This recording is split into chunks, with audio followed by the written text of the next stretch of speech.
समझा था कि mg के लिए वर्क डन पाथ पे डिपेंड नहीं करता है ना। हमने एक्चुअली फोर्सेस को दो कैटेगरी में तोड़ दिया था। एक कंजर्वेटिव फोर्स एंड दूसरी कैटेगरी थी नॉन कंजर्वेटिव फोर्स, है ना। फिर बहुत सारे क्वेश्चंस सॉल्व करते करते करते करते बाय ऑब्जर्वेशन हम इस नतीजे पे पहुंचे थे कि कंजर्वेटिव फोर्स मेनली तीन टाइप के होते हैं। एक तो वो फोर्स जो कांस्टेंट है ना। एक तो वो फोर्स जो, एग्जांपल ले लेते हैं एक, जैसे एमजी। एमजी कांस्टेंट फोर्स है कि नहीं है। फोर्स कांस्टेंट होने का मतलब है मैग्नीट्यूड भी चेंज नहीं हो रहा है, डायरेक्शन भी चेंज नहीं हो रही। एक दूसरा एग्जांपल लिखते हैं, जैसे एफ वेक्टर मैं दे दूं तुम्हें 2i+3j न्यूटन, ये कांस्टेंट है कि नहीं है। एमजी कांस्टेंट है कि नहीं है। उसका मैग्नीट्यूड हमेशा एमजी रहेगा, उसकी डायरेक्शन हमेशा towards the centre of the earth रहेगी। अब मोशन कहीं पर भी करवा लो, एमजी का मैग्नीट्यूड चेंज नहीं हो सकता, एमजी की डायरेक्शन चेंज नहीं हो सकती। तो ये कौन सी कैटेगरी में आ गया, कंजर्वेटिव। ठीक है ना। सेकंड कैटेगरी क्या थी, फोर्स का एक ऐसा इक्वेशन दिया जाए जिसमें X component function of X हो only, X component should be function of X, Y component of force should be function of y only and z component should be function of z only. Example, ऐसे भी forces हमने लिए हैं भाई, F vector 2xi के Y square जे के Z के, सिर्फ एक्स वाले टर्म, सिर्फ वाई वाले टर्म और यहाँ पर सिर्फ जेड वाले टर्म। तो इसको भी प्रोसेस करना हमारे लिए आसान था, आगे नहीं। ये मान रहा है कि ये फोर्स कांस्टेंट नहीं है, ये वेरिएबल है। ये वाला फोर्स कांस्टेंट है क्या वेरिएबल। ये सत्य है कि ये फोर्स वेरिएबल है। वेरिएबल है इसलिए थोड़ा मैथ अलग लगेगा, इंटीग्रेशन की रिक्वायरमेंट होगी, बट हम काम तो कर ही सकते हैं। यहां पर वर्क निकालने के लिए मुझे सिर्फ initial position and final position की जरूरत है।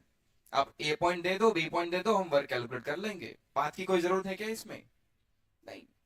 अपना स्प्रिंग फोर्स क्या इसी कैटेगरी में आ सकता है, इसी कैटेगरी में आएगा नहीं आएगा, आएगा। जैसे मान लो एक्स डायरेक्शन में हमने स्प्रिंग को ऐसे हॉरिजॉन्टल टेबल पे रखा हुआ है, तो स्प्रिंग फोर्स आप लिखोगे कि एक्स, माइनस साइन रिप्रेजेंट कर रही है कि वो डिस्प्लेसमेंट से ऑपोजिट है, यानी से आई आई कह दो। तो आई के साथ किसका फंक्शन है, सिर्फ एक्स का। तो स्प्रिंग फोर्स भी कौन सी कैटेगरी में आ रहा है, इसी कैटेगरी का है, सेकंड कैटेगरी का। मतलब वो भी क्या है अपना कंजर्वेटिव फोर्स है। फिर तीसरे टाइप के फोर्सेस थे, कौन से वाले, तीसरे कौन सा फॉर्म, परफेक्ट डिफरेंशियल फॉर्म, था कि नहीं था।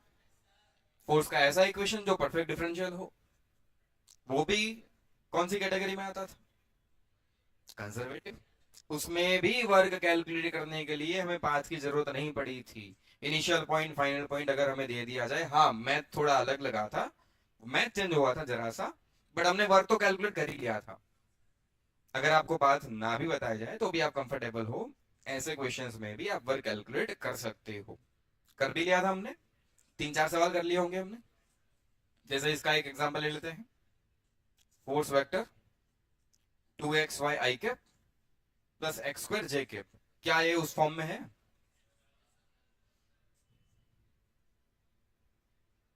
एक्स स्क्वायर वाई है क्या नहीं, अरे है क्या नहीं है भाई। तो ये भी कौन सी कैटेगरी के हैं, मतलब कंजर्वेटिव में मेनली तीन टाइप के फोर्सेस हमें मिलने वाले हैं। इन तीनों को हम क्या कह सकते हैं, कंजर्वेटिव। अच्छा, कंजर्वेटिव होने का क्या मतलब हुआ था, हमने देखा था कि कंजर्वेटिव में अब पाथ कोई भी ले लो, वर्क की वैल्यू चेंज नहीं होती। हमने mg की हेल्प से ये कल चेक भी कर लिया था, किया था नहीं किया था। पाथ आप कोई भी ले लो, वर्क पाथ पे डिपेंड नहीं करता, पाथ चेंज कर लो तो भी वर्क का आंसर सेम आ रहा है। mg के केस में हमने दो अलग अलग पाथ सिलेक्ट करे होंगे शायद, दोनों केस में आंसर क्या आ रहा था, माइनस mgy। चेक करो, कर लिया ना ये तो वर्क पाथ पे डिपेंड नहीं करता। ऐसे फोर्सेस को हम क्या कह रहे थे, कंजर्वेटिव। तो कंजर्वेटिव होने का मतलब है work done does not depends on path. अब बात आती है कौन से फोर्सेस की, नॉन कंजर्वेटिव। जैसे कि एक फोर्स हमने शायद लिया था वाई आई कैप, ये कंजर्वेटिव नहीं था, क्योंकि इसमें जब हम वर्क कैलकुलेट करने गए थे तो वहां हम अटक गए थे। अटके थे नहीं अटके थे? फिर वहां पर कुछ इक्वेशन की जरूरत पड़ी थी। जैसे यहाँ पर मैंने आपको पॉइंट दे दिया था, शायद 0 0 से 1 1 ही दिया था, जहां तक थोड़ा थोड़ा मुझे याद है। तो force and initial final point देने से अपना काम नहीं बना था, हम अटके थे वहां पर। तो वहां किसकी जरूरत पड़ी थी? Relation between x and y, मतलब इक्वेशन ऑफ पाथ। याद आ रहा है? फिर वहां हमने पाथ के शायद दो अलग अलग इक्वेशंस भी लिए थे। एक इक्वेशन शायद लिया था y is equal to x, दूसरा इक्वेशन लिया था y is equal to x square. दोनों में हमने वर्क कैलकुलेट करा था W1 W2, और ये देखा था कि दोनों में वर्क का आंसर सेम नहीं आ रहा, मतलब वर्क पाथ पर डिपेंड करता है। इसलिए इसको क्या कहते हैं? Non conservative. Work done by force depends on path. ठीक है, यहां तक पहुंचे थे? फ्रिक्शन कौन सा फोर्स है? नॉन कंजर्वेटिव कैटेगरी का कौन सा है? इसका एक और एग्जांपल जो हमारे सिलेबस में है, फ्रिक्शन फोर्स, वो कौन सी कैटेगरी का है? Non conservative. तो अपना mg कंजर्वेटिव, अपना स्प्रिंग फोर्स वो इसमें आता है ना, ये रहा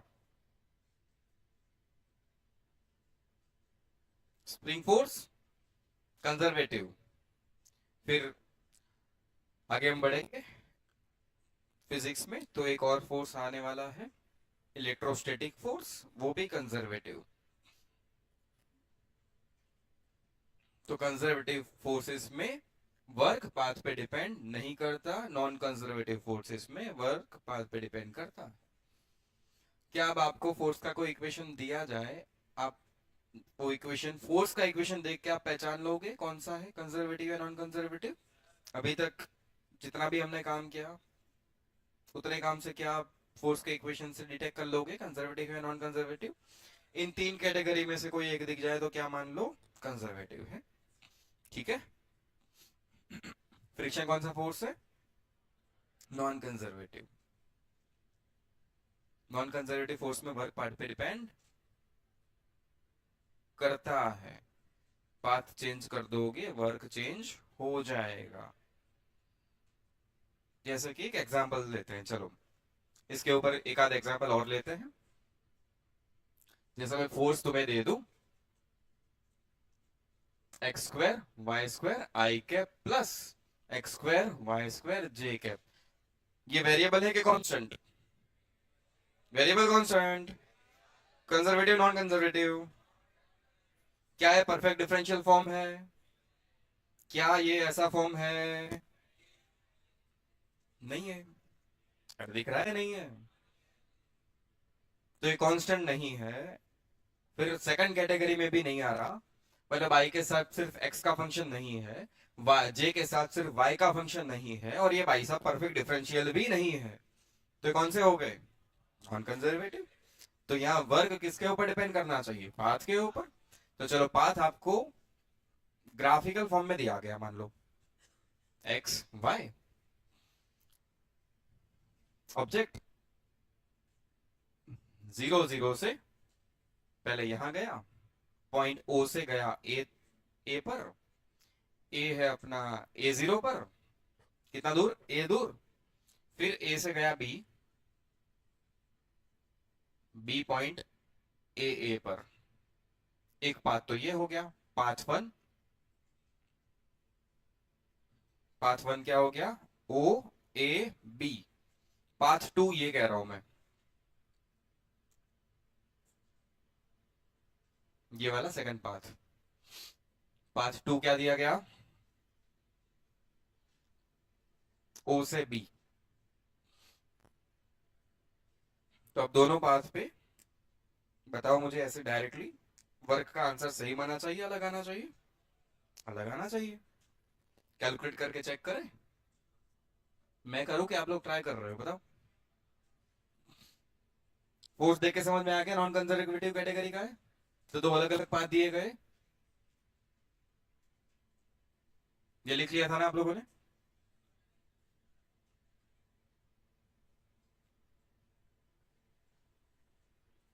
हटा दूं?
क्या कुछ काम किया आप लोगों ने? चलो आओ करते हैं सॉल्व। कल इसी टाइप का क्वेश्चन हमने करा था एमजी के लिए। एमजी में आंसर सेम आया था, दो अलग अलग पाथ के लिए आंसर सेम आया था। अब एक और फोर्स के लिए कर रहे हैं, बस वही थोड़ी सी प्रैक्टिस कर रहे हैं जिससे वो चीजें हमें थोड़ी फील हो जाएगा। अच्छा, कंजर्वेटिव में ये होता है, नॉन कंजर्वेटिव में ऐसी चीजें होती है। चलो स्टार्ट करें वर्क कैलकुलेट करना। पहले कर रहे हैं किसके लिए? पाथ वन के लिए। पाथ वन कौन है? O A B. O A B work O A B मतलब वर्क ओ से ए प्लस वर्क ओ से बी, सॉरी ए से बी। दो पार्ट में हमने तोड़ दिया इसको, ओ से ए देन ए से बी। पहले ये कैलकुलेट कर लेते हैं। चलो वर्क ओ से ए कैसे जा रहे हैं हम?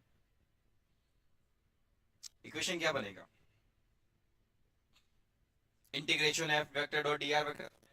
एफ वेक्टर को आप ये लिख दोगे, डी आर वेक्टर लिखोगे d x i cap plus d y j cap. Dot product करोगे तो क्या दिखेगा? X square Y square d x plus x square Y square D y. यहां तक तो सब लोग पहुंचे हो। अभी किसकी बात हो रही है? ओ से ए। ओ से डिस्प्लेसमेंट कहां हो रहा है, एक्स में या वाई में? ओ से ए में डिस्प्लेसमेंट कहां हो रहा है, एक्स में या वाई में? सिर्फ एक्स में। कितना? ए। वाई में कोई डिस्प्लेसमेंट? ये जो डीवाई लिख रही हो आप, डीवाई वो क्या होता है? छोटू डिस्प्लेसमेंट इन वाई। डीवाई क्या होता है? तो यहाँ वाई में डिस्प्लेसमेंट हो रहा है क्या कुछ भी? तो डीवाई की वैल्यू क्या हो गई? जीरो। तो लो ये टर्म तो जीरो हो गया। ठीक है, अब ये बचा है। यहाँ गड़बड़ है, हम इंटीग्रेट नहीं कर सकते क्योंकि वाई प्रॉब्लम कर रहा है यहाँ पर। तो हमें अब इक्वेशन चाहिए वहां का। तो उस लाइन का इक्वेशन क्या बना सकते हो? ओ इक्वेशन क्या बनाओगे? ओ एक स्ट्रेट लाइन है, उस स्ट्रेट लाइन का इक्वेशन क्या बनेगा?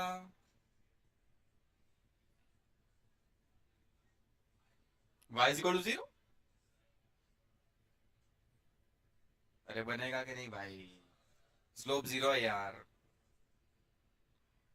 हे भगवान। तो वाई की वैल्यू जीरो प्लेस कर लो। वाई की वैल्यू क्या प्लेस कर लो? जीरो। जैसे ही मैंने वाई को जीरो प्लेस करा, वर्क का आंसर जीरो। तो लो, ओ से ए में तो वर्क मुझे मिल गया। कितना? जीरो। अब कहां पर? ए से बी। ए से बी में अगेन वही काम रिपीट होने वाला है। इक्वेशन तो ऐसे दिखेगा, x square Y square d x plus x square Y square D y. चल, ए से बी जा रहे हो, ए से बी तक जा रहे हैं। डिस्प्लेसमेंट कहाँ हो रहा है, एक्स में या वाई में? एक्स में या वाई में? एक्स में या वाई में? एक्स में डिस्प्लेसमेंट। एक्स में डिस्प्लेसमेंट मतलब dx की वैल्यू dx dx। ये लो, ये टर्म तो गायब हो गया, ये तो अपने आप गायब हो गया। इसका इक्वेशन बोलो क्या बनेगा? इसका equation x is equal to A, x is equal to x is equal to, तो यहां पर मैं x को क्या दे दूं, x को क्या लिख दूं? a। तो क्या बन गया ये देख, integration A square Y square D Y. A तो कांस्टेंट है, उठा के बाहर, सिर्फ क्या बचा? अब आ गया सिर्फ y में लिमिट, y की लिमिट जीरो से लेके a, वाई स्क्वायर का integration y cube by three limit zero से a, ये आ जाएगा a5/3। ये आंसर आया इसका। o से a में आंसर, o से a में आंसर जीरो, a से b में answer plus a5/3। Final answer ये आंसर आया फर्स्ट पाथ के लिए। आया समझ में यहां तक? चलो सेकंड पाथ, पाथ टू कौन सा है वो? ओ से बी सीधा जाना है मुझे। पहले तो पास पाथ का इक्वेशन बता दो यार, बाकी बातें बाद में करेंगे। जल्दी बोलो इसका equation. X equal to y लिखो, वाई इक्वल टू एक्स लिखो। अरे वो तो स्ट्रेट लाइन है, इक्वेशन क्या बनेगा? Y equal to x. ठीक है, चलो यहां पर भी काम करते हैं। डब्ल्यू ओ से B integration x square Y square d x plus x square Y square D y. दोनों को अलग अलग इंटीग्रेशन भी दे सकते हैं। यहाँ पर x के साथ इंटीग्रेट कर रहा है बट y प्रॉब्लम क्रिएट कर रहा है, या y के साथ इंटीग्रेट कर रहा है बट x प्रॉब्लम क्रिएट कर रहा है। बट हमें रिलेशन मिल चुका है क्योंकि हमने पाथ का इक्वेशन बना लिया। तो यहां मैं x को हटा दूं, सॉरी y को हटा दूं, x में चला जाऊं। y को हटाओगे x लिखोगे तो क्या दिखेगा? X square dx। यहां किसको हटा दोगे? x को। नहीं समझ में आया? लिमिट सिर्फ x के फॉर्म में zero to A, limit y के फॉर्म में zero to A, x raise to 4 का इंटीग्रेशन लिमिट जीरो से लेके a तक। इसको भी इंटीग्रेट कर लो y रेस टू 4 को, लिमिट जीरो टू a। ये क्या answer? a raise to 5/5, a raise to 5/5, 2 times a raise to 5/5। ये लो, दोनों आंसर सेम है? अलग अलग, दोनों आंसर सेम नहीं है। वर्क डन पाथ वन के लिए और वर्क डन पाथ टू के लिए सेम नहीं आया है। मतलब वर्क डिपेंड्स ऑन पाथ। कौन सा फोर्स? Non conservative. और हमें देख के ही पता चल गया था नॉन कंजर्वेटिव है।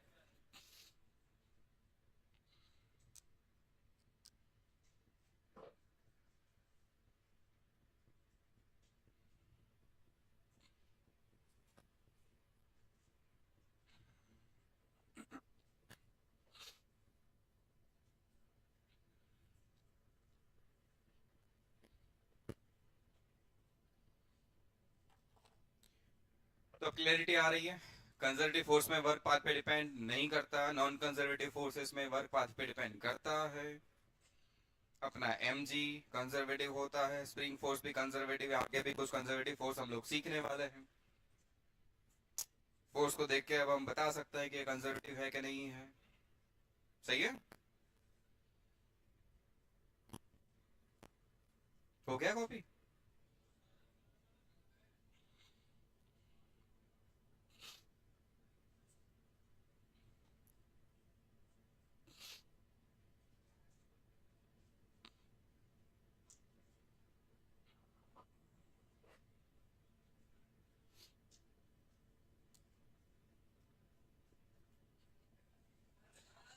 बोलो।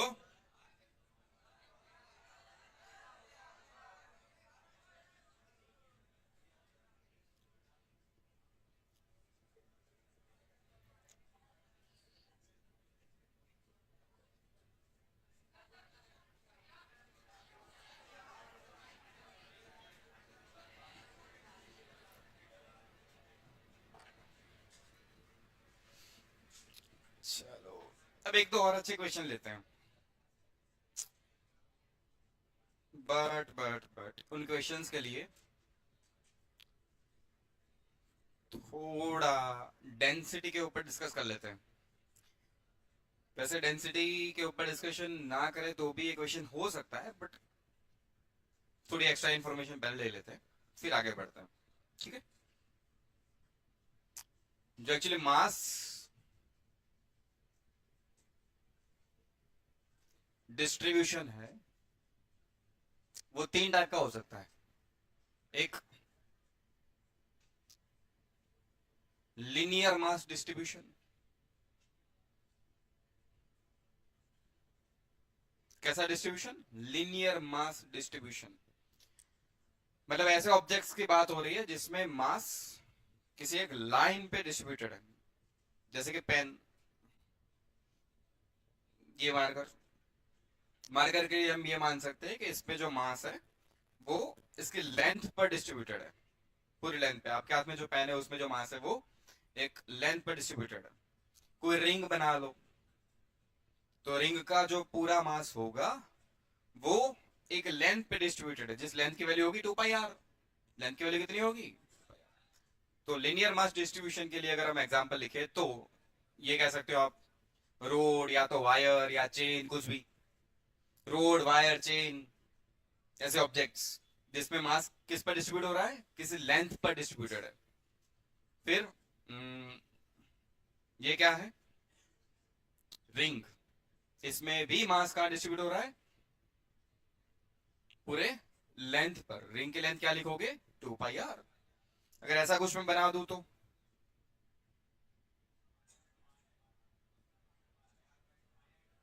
2πr/4 मतलब πr/2। अरे ये लेंथ कितनी होगी? 2πr/4 मतलब πr/2। ये भी रिंग का एक पार्ट है। आया समझ में?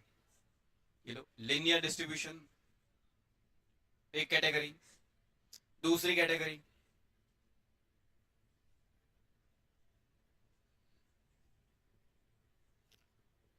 Surface mass distribution. मतलब मास सरफेस पर फैला हुआ है, मतलब एक प्लेन पे फैला हुआ है। जैसे कि ये, आप इसे एक सरफेस मास डिस्ट्रीब्यूशन का एग्जांपल ले सकते हो कि इसका पूरा मास है वो एक एरिया पे फैला हुआ है। जैसे आपके हाथ में जो नोटबुक है उसका एक पेज मान लो, तो पेज का जो मास है वो मास कैसे फैला हुआ है? एक सरफेस पे फैला हुआ है। जैसे ये डिस्क है, इस डिस्क का मास कहां पर फैला हुआ है? एक एरिया पे फैला हुआ है। फैला हुआ है ना एरिया पे। वो जो आईपैड लिया था उसका भी मास एक एरिया पे फैला हुआ था। जो पेज की बात कर रहे हैं उसका भी पूरा मास एक एरिया पे फैला हुआ है। डिस्क का मास भी एक एरिया पे फैला हुआ है। तो ये मास डिस्ट्रीब्यूशन का एक अलग टाइप है जिसमें मास किस पे फैला होता है? एक सरफेस पे, या तो आप कह सकते हो पूरे एरिया पे फैला हुआ है। एग्जांपल अगर ले तो जो पूरा मास ऐसे फैला हुआ है प्लेट पर, या तो जो अभी हमने लिया डिस्क, सर्कुलर डिस्क, या तो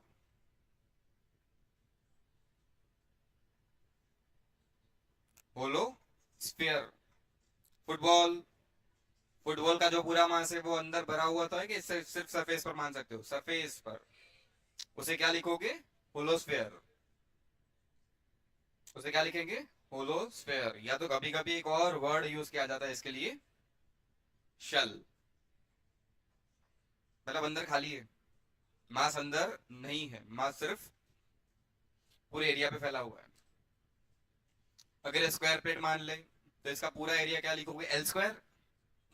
ये सर्कुलर डिस्क मान लो तो इसका एरिया क्या लिखोगे, पाई आर स्क्वायर। इसका एरिया क्या लिखोगे, 4 पाई आर स्क्वायर।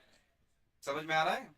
इसका एरिया क्या होगा, 4 पाई आर स्क्वायर। तो जो भी टोटल मास है वो पूरे एरिया पर मतलब के 4 पाई आर स्क्वायर पर यूनिफॉर्मली डिस्ट्रीब्यूटेड है। मैं क्या क्या वर्ड बोल रहा हूं, यूनिफॉर्मली डिस्ट्रीब्यूटेड, मतलब इक्वली फैला हुआ है हर जगह।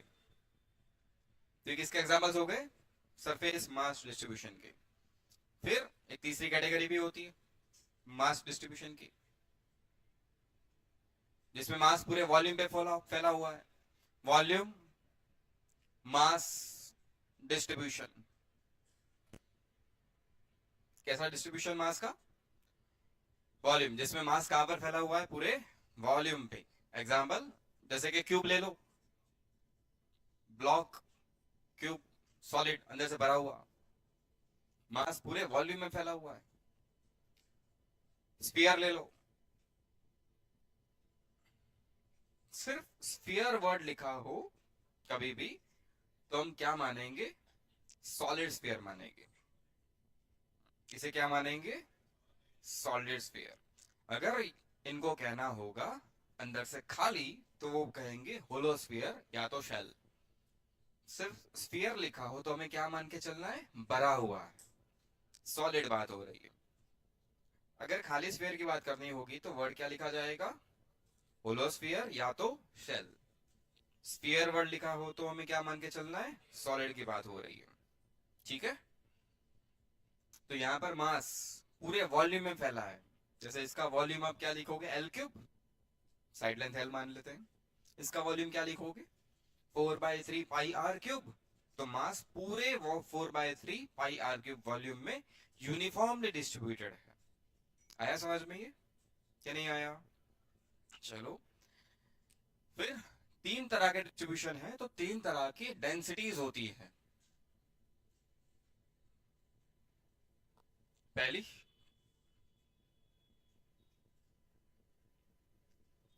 Linear mass density, second surface mass density, and third volume mass density. Linear mass density कब ली जाती है, जब मास लीनियरली डिस्ट्रीब्यूटेड हो। सरफेस मास डेंसिटी कब ली जाती है, जब मास किसी सरफेस पर मतलब कि एरिया पर डिस्ट्रीब्यूटेड हो। वॉल्यूम मास डेंसिटी कब ली जाती है, जब मास किसी वॉल्यूम पर डिस्ट्रीब्यूटेड हो। ठीक है, तो चलो यहां आते हैं, इसकी बात करते हैं। चलो, जैसे कि रोड है, रोड, चेन, जिसका पूरा मास मान लो m और इसकी लेंथ ले लो l। पूरा मास डिस्ट्रीब्यूटेड है, जो पूरे टोटल मास वो क्या है, m, एंड लेंथ कितनी मान ली हमने, l। ये रहा इसका पूरा मास m एंड इस भाई साहब की length l। Total mass m, total length l। तो मास पर यूनिट लेंथ क्या होगा, फिर से बोल रहा हूं, मास पर unit length m/l, total mass by total length m divided by l। उसी को कहा जाता है linear mass density. Linear mass density का सिंबल है लेमडा। क्या सिंबल है, लीनियर मास डेंसिटी को क्या लिखेंगे, लेमडा। इसका मतलब होता है मास पर यूनिट लेंथ। सारी डेंसिटीज को अभी जानने की वैसे कोई खास जरूरत थी नहीं, बट अब डिस्कस कर रहे हैं तो पूरा कर ही लेते हैं। मास पर यूनिट लेंथ कैसे निकाला आपने, सिंपल काम किया आप लोगों ने, किसको कहते हैं लेमड़ा। मास पर यूनिट लेंथ का मतलब है total mass by total length. सही है, total mass by total length. तो ये रहा लेमड़ा का इक्वेशन। जल्दी बताओ इसका यूनिट क्या होगा? मुझे तो लग रहा है केजी पर मीटर होगा। सही है। मुझे लग रहा है शायद ऐसा कुछ लिखा जा सकता है, m1 L-1 T0। मुझे तो ये भी लग रहा है कि ये क्वांटिटी तो स्केलर है। अरे मास, यूनिट लेंथ में मास बोल रहे हो आप, और क्या बोल रहे हो? मान लो 5 किलो का था, 5 किलो 5 मीटर, 5 किलो का और 5 मीटर का, तो मास बाय लेंथ 5/5, आंसर क्या आया? 1, मतलब 1 kg/मीटर। हर मीटर में 1 किलो है मास। 1 kg पर मीटर का मतलब क्या हुआ? हर 1 मीटर में 1 किलो मास आ रहा है। वो तो स्केलर है, वो तो मास की तो बात हो रही है। हर यूनिट लेंथ में इतना मास है, मास मास की तो बात हो रही है, और थोड़ी कोई अलग बात हो रही है। तो ये कौन सी क्वांटिटी हो गई? स्केलर। ठीक है, यहां तक ठीक है। चलो इसकी बात करते हैं। सरफेस मास डेंसिटी, इसके लिए सिंबल जो यूज किया जाता है जनरली वो है सिग्मा। क्या है वो? सिग्मा। चलो एक ऑब्जेक्ट ले लेते, चलो जनरली डिस्क ले लो, डिस्क, सर्कुलर डिस्क, जिसका पूरा मास m and area a, shaded area a और मास m। मास यूनिफॉर्मली डिस्ट्रीब्यूटेड है। मास कैसे डिस्ट्रीब्यूटेड है? यूनिफॉर्मली। चलो तो यहां लिखा जाएगा सरफेस मास डेंसिटी सिग्मा। इसका मतलब क्या हुआ? इसका मतलब हुआ मास पर यूनिट एरिया। पूरे ए एरिया में m मास फैला हुआ है, तो यूनिट एरिया में कितना मास? बोलो मास पर यूनिट एरिया कितना लिखोगे? जल्दी बोलो। m/a। मास पर यूनिट एरिया क्या लिखोगे? m/a। तो वही सिग्मा है, उसी को क्या कहते हैं? सिग्मा। मास पर यूनिट एरिया। बोलते रहो, चलो यूनिट क्या होगा? kg/मीटर स्क्वायर। mlt क्या लिखोगे? m1L-2T0। ये भी कैसा होगा? स्केलर। अरे इसे तो आप जानते ही हो, जैसे कि ये स्फीयर है, स्फीयर का पूरा मास m, स्फीयर का वॉल्यूम मान लो v, स्फीयर का पूरा मास m, स्फीयर का volume v। Volume mass density का मतलब होता है, वॉल्यूम मास डेंसिटी रो लिखा जाता है। क्या लिखा जाता है? रो। इसे तो जानते हो आप। इसका मतलब होता है मास पर यूनिट वॉल्यूम। क्या लिखोगे? Total mass by total volume लिखोगे। यूनिट क्या लिखोगे? kg/मीटर क्यूब। mlt क्या लिखोगे? m1L-3T0। ये भाई साहब कैसे हैं? स्केलर। बोलो, 3 तरह की डेंसिटी समझ में आ गई?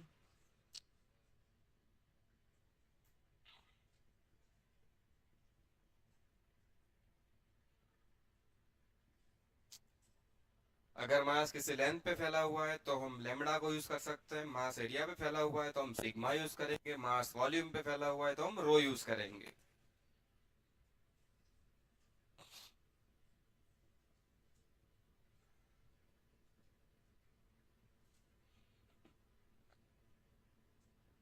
कॉपी हो गया है? कॉपी हो गया क्या?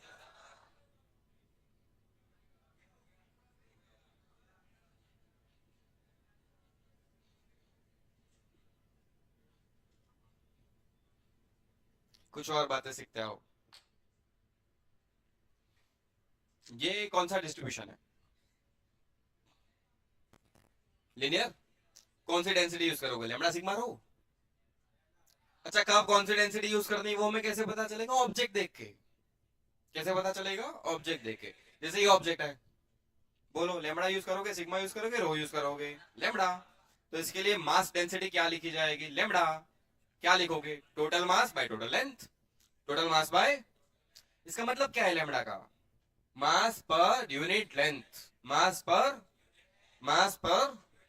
अच्छा, अगर मैं तुम्हें ये पूछूं कि मुझे लेमड़ा पता है और इसमें से इतनी सी लेंथ लो, एक्स लेंथ, उतनी सी एक्स लेंथ।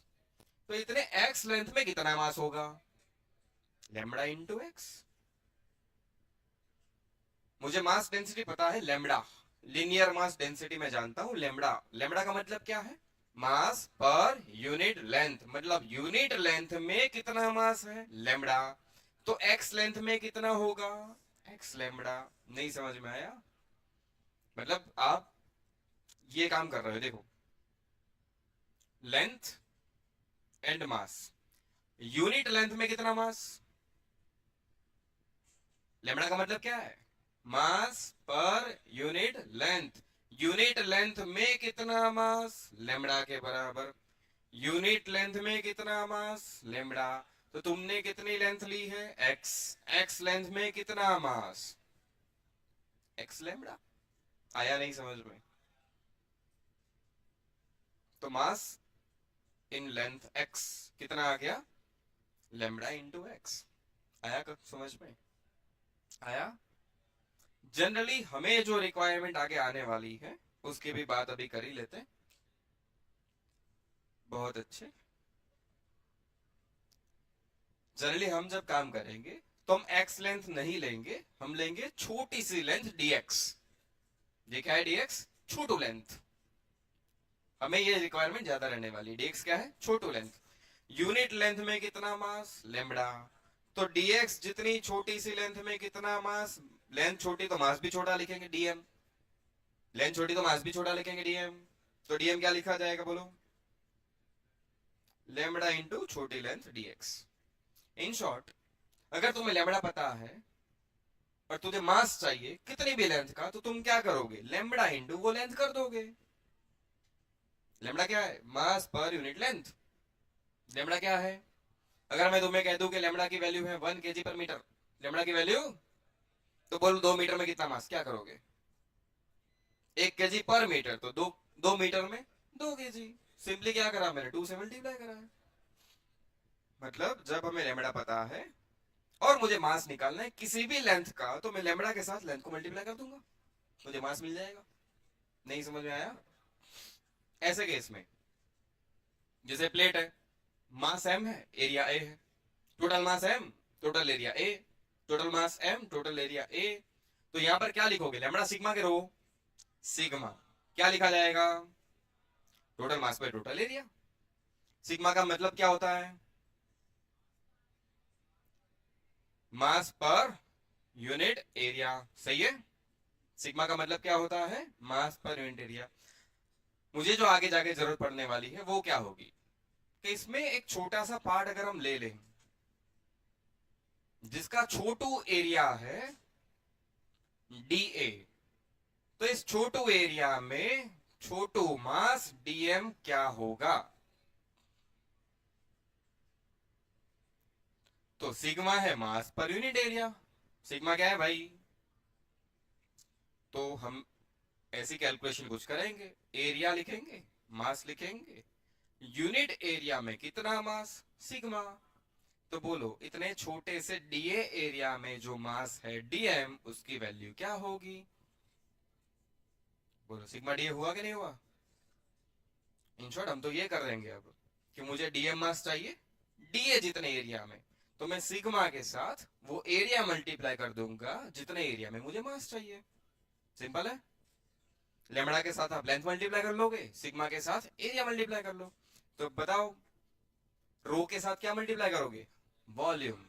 तो आपको उतने वॉल्यूम में मास मिलेगा। आ जाओ यहां पर, जैसे कि एक क्यूब है, मास एम, पूरा वॉल्यूम वी, पूरा मास एम, पूरा वॉल्यूम वी। तो यहां पर कौन सी डेंसिटी लिखोगे? रो लिखोगे। क्या होगा वो? Mass by volume. ये क्या है? ये है मास पर यूनिट वॉल्यूम। मास पर यूनिट वॉल्यूम। अगर मुझे जरूरत पड़ी यहां पर एक छोटू वॉल्यूम लेने की, डीवी वॉल्यूम, छोटा सा वॉल्यूम कौन है? डीवी। इस छोटे से वॉल्यूम में छोटू मास डीएम की वैल्यू क्या होगी? बोलो कैसे लिखोगे?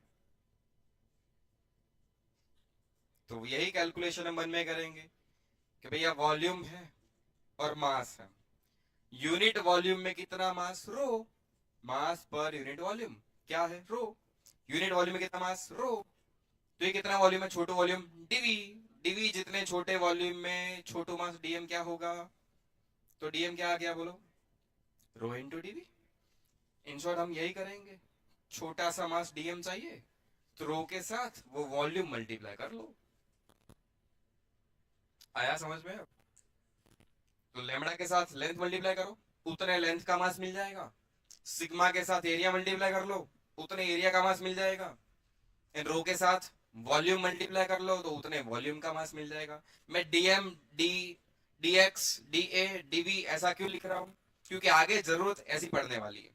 बाकी लॉजिकली आप समझ गए, लेमड़ा के साथ लेंथ मल्टीप्लाई करो, सिग्मा के साथ एरिया मल्टीप्लाई कर लो, रो के साथ वॉल्यूम मल्टीप्लाई कर लो।